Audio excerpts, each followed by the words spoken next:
what does interference in the election even mean? Are we now going to pretend that in an era of billions and billions of dollars of domestic spending on media and campaigns and door knocking and the media apparatus that's already out there spewing all of its messages and all of its propaganda for one side or the other, that a couple of dudes sitting in a basement in a Russian, FSB facility somewhere are going to be able to come up with a couple of memes that just take over the internet and that cause one candidate to win and one candidate to lose the election?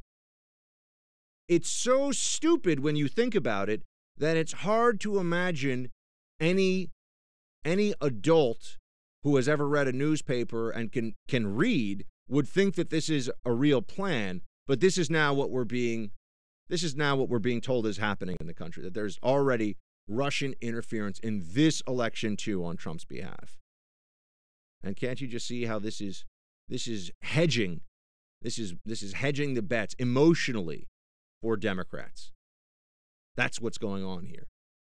They recognize that the candidates that they've put forward, unlikely, I'm not saying they can't, because it's going to be a very narrow race. Remember, this is fighting over 2 yards of a football field, really, between Democrats and Republicans in the presidential election. Don't forget that. This is very much on the margins. There are a lot of states that we already know how they're going to vote. We already know what's going to happen.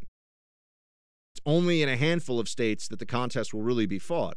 And to think that the Russians, through their version of political micro-targeting, would be able to flip one or the other just with internet memes? I mean, if this is the case, the biggest news organizations in the world should pay whatever they have to hire these Russian troll farms or these Russian meme makers, because they're better at American political propaganda than the tens of thousands, hundreds of thousands of people in this country who are constantly doing the same thing. But one of the great tricks that the media has pulled off, and by great I mean powerful, but certainly not good, is removing any sense of proportionality and any sense of judgment in what they will report. As I've said to you before, Russian interference in the election, when you look at what was really done, the amount of spending, the amount of memes, the amount of contact, and you then put that against, this is for the 2016 election, you put that against all of the ongoing political debate and effort and media time, everything that's going into the election here at home. This would be like saying that by pouring a cup of water into the ocean, let's say by pouring a cup of lemonade into the ocean, you have changed the composition of the ocean, and then reporting that everywhere. That is a technically true statement. By pouring a cup of lemonade into the ocean, you have changed what was in that ocean before. But would any normal human being say, whoa, we got a lemonade ocean now? That's what the Democrats have done with Russia-Trump interference. Pretended that something that is quite honestly irrelevant to the voting patterns of any American, that is irrelevant to the outcome of the election, is somehow this powerful, this unstoppable, unbelievably effective political interference.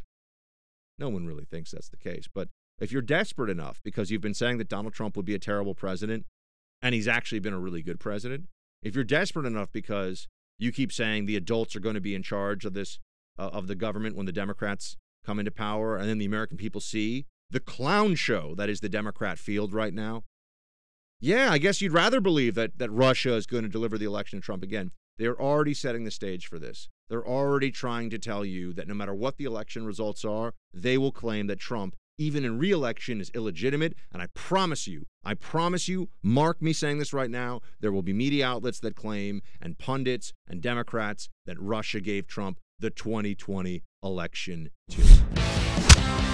Hey Team Buck, thank you so much for watching The First on YouTube. If you like this video, please click that little thumbs up button so then it will log as liked. And also, if you want to see more great content from The First, please click subscribe.